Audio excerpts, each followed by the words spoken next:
Assalamualaikum warahmatullahi wabarakatuh. Kami dari kelompok 12 ingin mempresentasikan laporan hasil tim based learning kajian komprehensif dan implementasi PSAK nomor 1, nomor 2, nomor 14, nomor 16, nomor 48, dan nomor 73 dengan anggota kelompok yang bernama Alia Ananta Putri, Friska Andani, dan Amara Katrunada. PT Astra International Tbk bergerak di bidang konsultasi yang meliputi perakitan dan penyaluran mobil, sepeda motor berikut komponen dan suku cadangnya, jasa keuangan, penjualan dan penyewaan alat berat, pertanian, pengembangan perkebunan, infrastruktur, dan teknologi informasi. Adapun pemegang saham terbesar PT Astra International Tbk yaitu yang pertama Jardine Cycle dan Carriage dengan persentase 50,11%, yang kedua Public Easy Billau 5% dengan persentase 49,86%,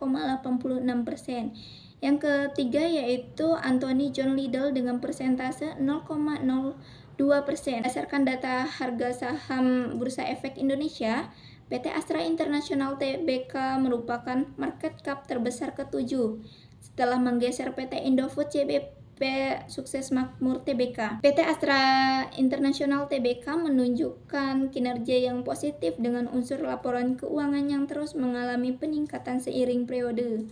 Bahkan laba rugi naik drastis dengan persentase 57,98% pada tahun 2022. Hal ini dikarenakan pemulihan ekonomi Indonesia yang lebih baik setelah terdampak pandemi COVID-19 dan harga komoditas yang tinggi. Selanjutnya analisis implementasi PSAK nomor 1 pada penyajian laporan keuangan konsolidasian PT Astra International Tbk.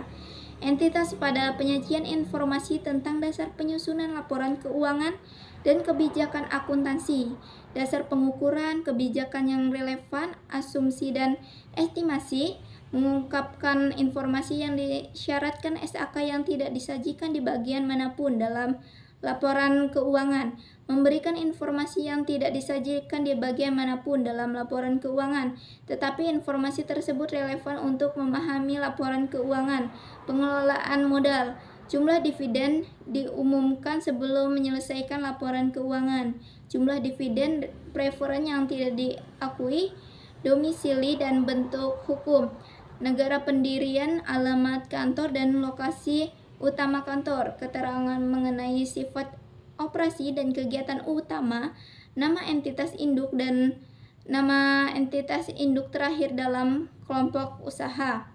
Pada catatan atas laporan keuangan konsolidasian PT Astra International Tbk sesuai dengan ketentuan yang telah diatur dalam PSAK nomor 1, entitas juga telah menyajikan catatan atas laporan keuangan konsolidasian tepat setelah laporan arus kas konsolidasian secara lengkap, mulai dari informasi umum hingga informasi keuangan tambahan. Analisis implementasi PSAK nomor 2 pada laporan arus kas konsolidasian PT Astra International Tbk.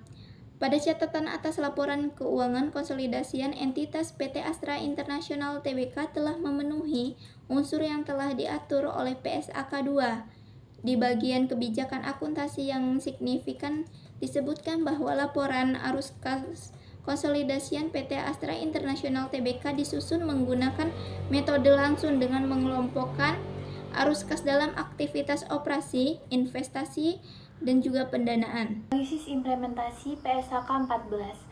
Pencatatan persediaan pada catatan atas laporan keuangan konsolidasian PT Astra International Tbk telah sesuai dengan ketentuan yang sebagaimana telah ditulis dalam PSAK 14. Pada catatan atas laporan keuangan konsolidasian PT Astra International Tbk disebutkan bahwasannya persediaan dinyatakan dengan nilai yang lebih rendah antara harga perolehan dan nilai realisasi bersih. Harga perolehan pada umumnya ditentukan dengan menggunakan metode rata-rata tertimbang untuk barang jadi, barang dalam penyelesaian, dan suku cadang.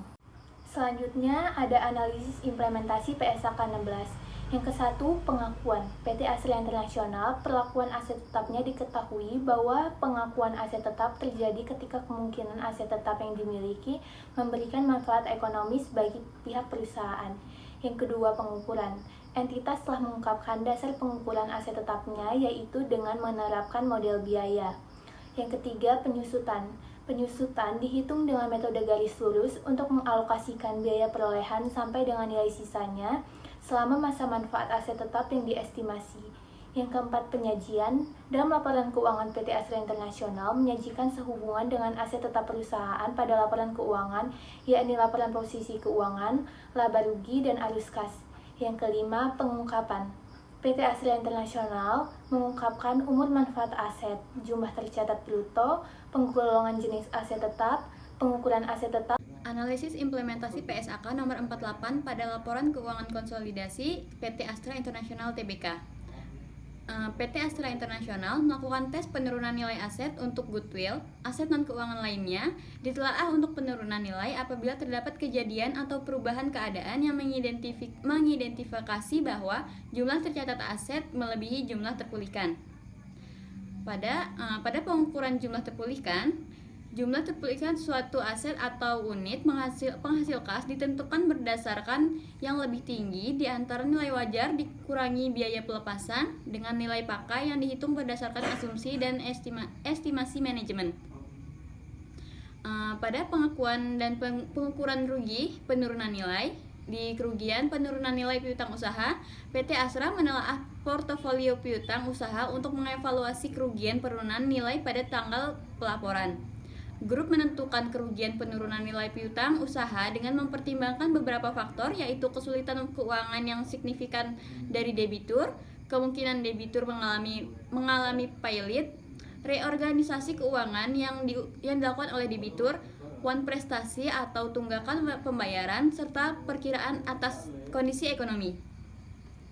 Pada kerugian penurunan nilai piutang pembiayaan, grup menelaah portofolio piutang pembiayaan untuk mengevaluasi kerugian penurunan nilai pada tanggal pelaporan. Dalam menentukan apakah kerugian penurunan nilai harus dicatat dalam laba rugi, PT Astra melakukan penilaian apakah terdapat bukti objektif mengenai penurunan nilai di mana saldo piutang tidak dapat tertagih berdasarkan ketentuan awal. Unit penghasil kas dan goodwill. Goodwill yang diakui atas akuisisi entitas anak diuji penurunan nilainya setiap tahun, dan ketika terdapat indikasi penurunan nilai, goodwill dialokasikan pada setiap unit penghasil kas untuk tujuan uji penurunan nilai. Goodwill yang diakui atas akuisisi Ventura bersama atau entitas asosiasi disajikan di dalam investasi pada Ventura bersama dan entitas asosiasi, dan selanjutnya diuji penurunan nilainya sebagai suatu aset tunggal bersama dengan investasinya. Pada pembalikan rugi penurunan nilai, pada tanggal pelaporan, aset non-keuangan selain goodwill yang telah mengalami penurunan nilai ditelaah untuk menentukan apakah terdapat kemungkinan pemulihan penurunan nilai.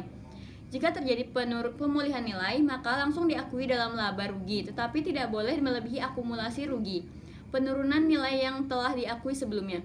Kerugian penurunan nilai yang diakui dalam periode sebelumnya akan dipulihkan apabila nilai tercatat aset tidak melebihi jumlah terpulihkannya.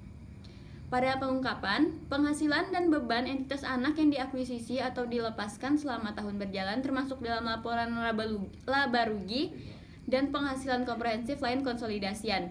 Perubahan dalam bagian kepemilikan entitas induk pada entitas anak yang tidak mengakibatkan hilangnya pengendalian dicatat sebagai transaksi ekuitas.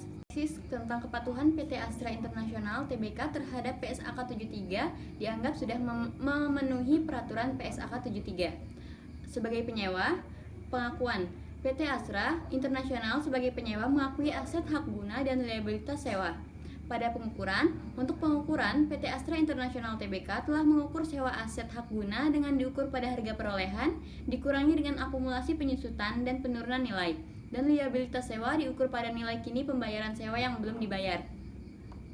Pada penyajian, PT Astra Internasional menyajikan aset hak guna sebagai bagian dari aset tetap di catatan atas laporan keuangan konsolidasian, dan PT Astra menyajikan liabilitas sewa sebagai liabilitas jangka panjang kecuali untuk bagian yang jatuh tempo dalam waktu 12 bulan atau kurang yang disajikan sebagai liabilitas jangka pendek pada laporan posisi keuangan.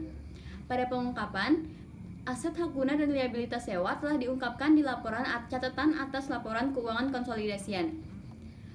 Sebagai pesewa, pada pengakuan, sebagai pihak pemberi sewa, PT Astra mengklasifikasikan masing-masing sewanya baik sebagai sewa operasi atau sewa pembiayaan. Pada pengukuran, PT Astra International mengukur dengan klasifikasi sewa operasi dan beranggapan untuk menanggung resiko dan manfaat kepemilikan aset-aset. Pada penyajian, grup menyajikan klasifikasi sewa operasi yang disajikan pada laporan posisi keuangan dengan properti investasi. Tetapi PT Astra tidak menyajikan klasifikasi sewa pembiayaan. Pada pengungkapan, PT Astra mengungkapkan klasifikasi sewa operasi pada catatan atas laporan baik keuangan bagian properti investasi, tetapi tidak mengungkapkan klasifikasi sewa pembiayaan pada catatan atas laporan keuangan.